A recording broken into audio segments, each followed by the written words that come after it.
Welcome to your neck and shoulders yoga-inspired stretch sequence. This is designed to help release tension in the shoulders while also relaxing and calming your nervous system so that you can release any sort of internal, mental, or emotional stress also that may be contributing to your neck and shoulder tension.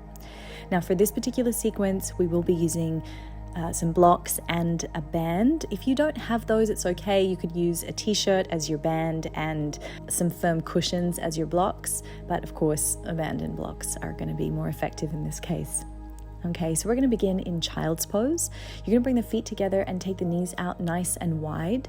And then go ahead and just extend your arms forward and feel as though you're sort of lengthening out of the hips here. So make sure the hips press towards the heels, but then the rest of your body, your spine sort of lengthens out of the hips here. Now, you can go ahead and either rest your forehead on the floor or on your cushion or block, or you can stack your hands and rest your forehead on the back of your hands. As we come into this calming, relaxing, hip-opening pose, child's pose, I want you to just notice the breath move your rib cage as you breathe here. So begin to pay attention to that. Inhaling and exhaling. Often when we breathe, we start to become aware of where we're actually holding tension as well. So when we come into these poses, particularly ones that are more still and relaxing, as you take that breath, notice what parts of your body are presenting some tension, some resistance to the breath.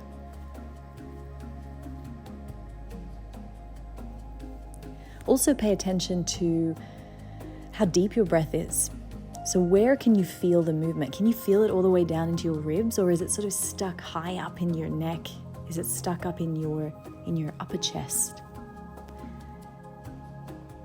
The quality of our breath often reflects the quality of our mental and emotional state. And when we're particularly stressed, we will tend to take a shallower breath.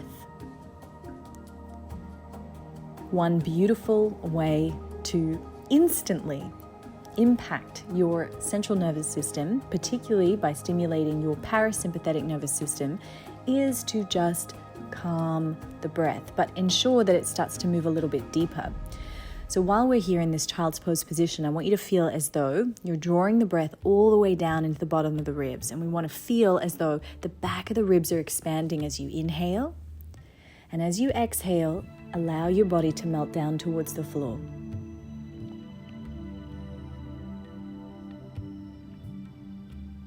We'll take a couple more like that.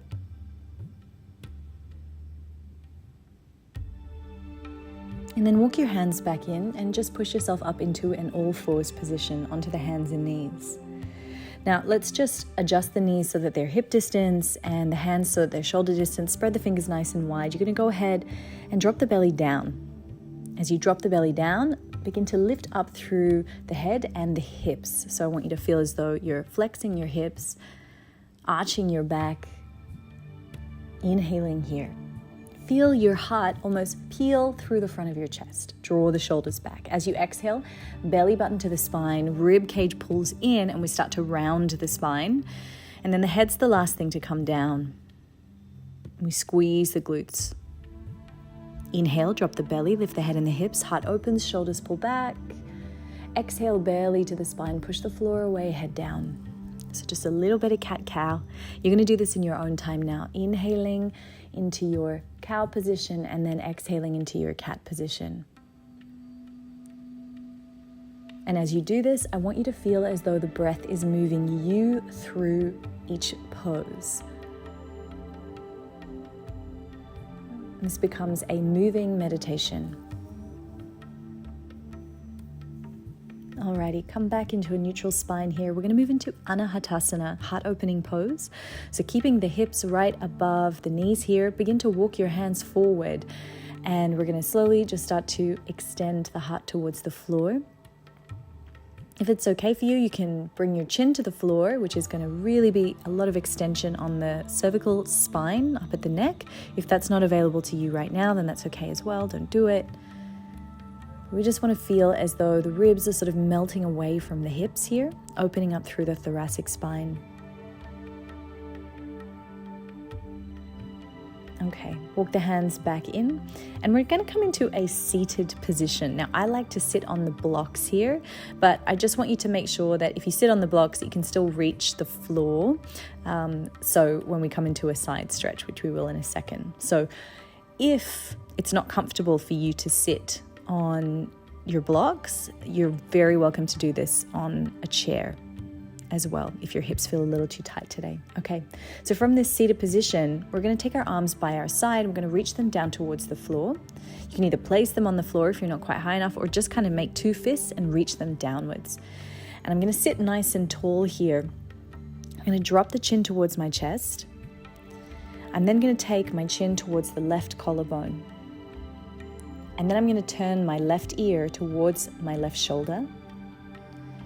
And then I'm going to begin to sort of, almost like I'm drawing a circle with my chin, I'm going to start to drop my head back. Now I'm only going to drop it far as back as I don't experience any pain. If you experience pain in the back of the neck when you drop your head back, then this is not for you and you want to back out of this, maybe avoid the extension.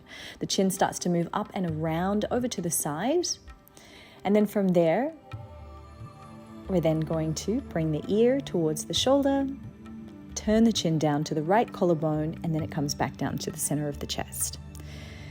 Now, we're going to do that again, drawing a circle with the chin, but what I need you to make sure of on this time when you do it is that everything else remains still. So that's why we firm up the arms. So make them nice and strong and feel as though you're just moving your neck. I want you to pay attention to, as you move through this, is any other part of your body moving? Like, is your spine moving? Is your chest moving? Let's go again, keep going.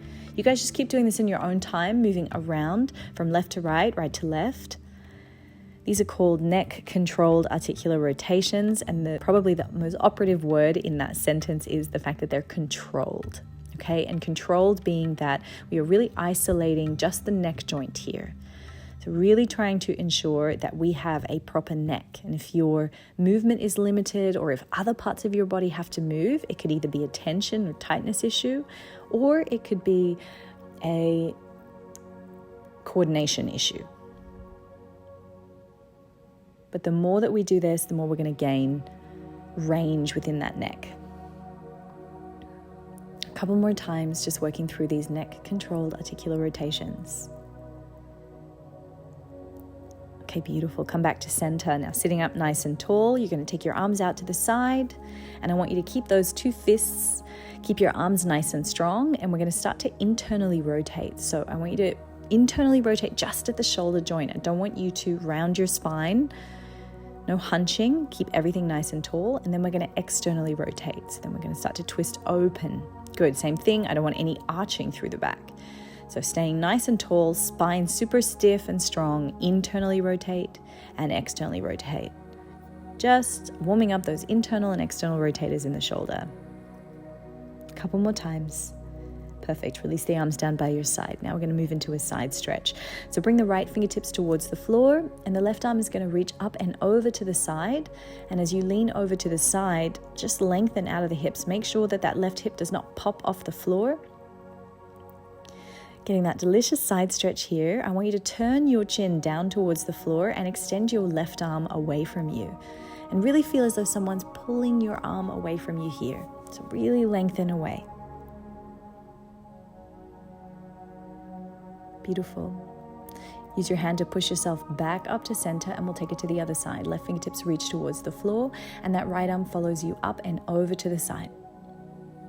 Holding here, turn the chin down towards the floor, and then reach the right arm up and over and away, and feel as though someone's pulling your arm away from you as that chin is turned down, lengthening here. Nice, come back up to center. We'll go one more time on the right side, reaching up and over, left arm lengthens, then it begins to reach away as you turn your chin down. Use your hand to push yourself back up. We'll go the other side, over to the side, reach away, chin down, come back up to center. Beautiful. Go ahead and grab your strap or your t-shirt or whatever you have to use.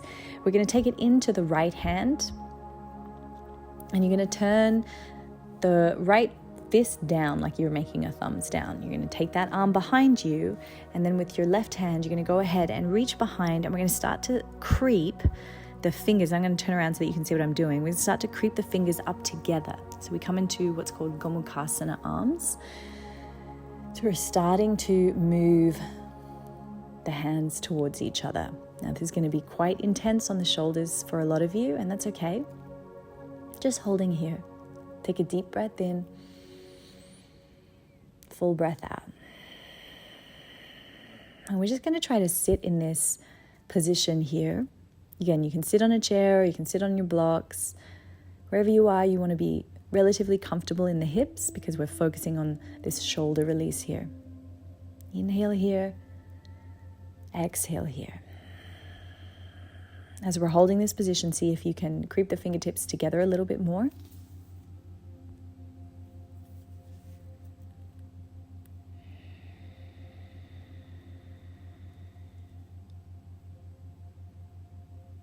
Now, this is an extra challenge. If anyone wants to take it, you definitely do not have to. But what I'm going to do is stand up. Maybe you're going to join me. And I'm going to keep my arms as they are. And I'm going to fold forward and come into a ragdoll position. Now, what this does is it just intensifies the internal rotation on that left arm as I fold forward. So it makes this a little bit stronger on the bottom arm, not the top arm. And let my head relax. I'm just going to breathe through this. Good. And then I'm going to release everything. Just let everything dangle for a second. Even if you're not folding forward, release the arms down and just let them hang for a sec. Keeping your eyes closed, just take a deep breath in. Release a full breath out. Oh my God. Okay. I just know how intense that is. Alrighty, we're going to go the other side. Take the strap or the t-shirt into your left hand. Take it behind you and then grab hold with your right hand behind your back. Start to creep the fingertips together. So we want to aim for the elbows to kind of be in alignment. So ideally, we want the bottom elbow to be in line with the top elbow and vice versa. Okay, so coming into your Gomukasana arms. Okay. Sitting up nice and tall, eyes closed. I'm going to get you guys to just pay attention to what your face is doing right now. So are you holding tension in your jaw as you move into releasing tension from the shoulders? So try to keep everything relaxed. There is a bi-directional relationship between the peripheral body and the peripheral nervous system and your central nervous system. So in layman's terms, what that basically means is that your body speaks to your mind as much as your mind speaks down to your body, right? So the messages aren't just going one way. The brain's not just directly telling the body what to do. The body also tells the brain how to respond and react. So if you can relax other areas that are holding tension, right? Just remember to creep these hands together if you've got any extra space to do so. If you're ready, feel free to fold forward to come into that slightly stronger variation.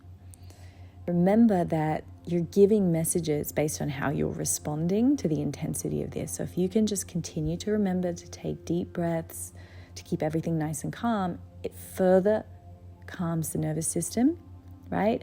Which then sends another message back down to the body that, okay, we can chill here. We can relax into this. So it's bi-directional.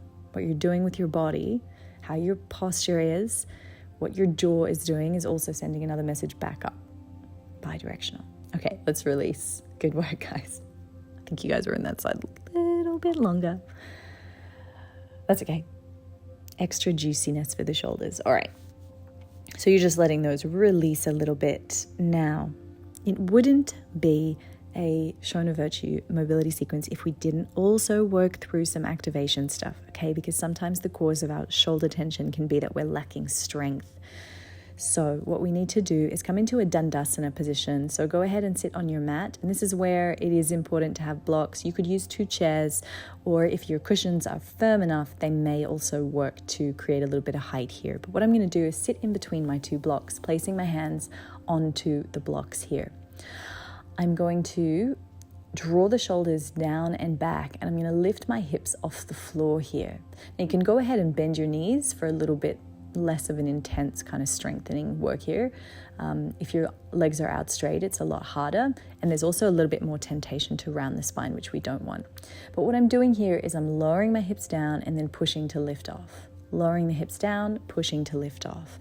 And I'm just strengthening my ability to retract and depress my scapula, which is going to help with my posture, which is going to also help prevent the aches and pains that can come from poor posture. And the causes of tension can very commonly be weakness in other areas, in particular this. So I want you to do a couple more reps here.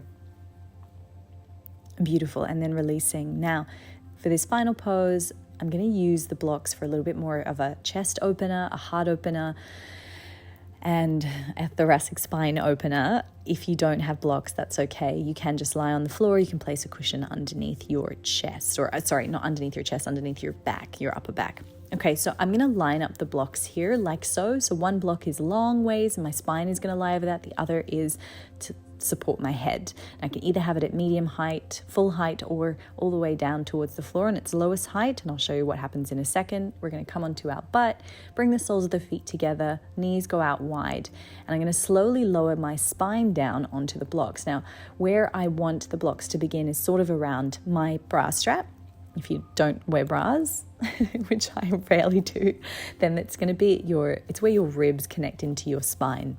Okay, so beginning of this thoracic spine here. Then my head is going to be supported by the bottom block. And sometimes it can feel a bit shaky at first, but once you get into the stable position and everything stabilizes here, we take the arms out to the side with the palms facing up at the ceiling. Eyes are closed. Just breathing here.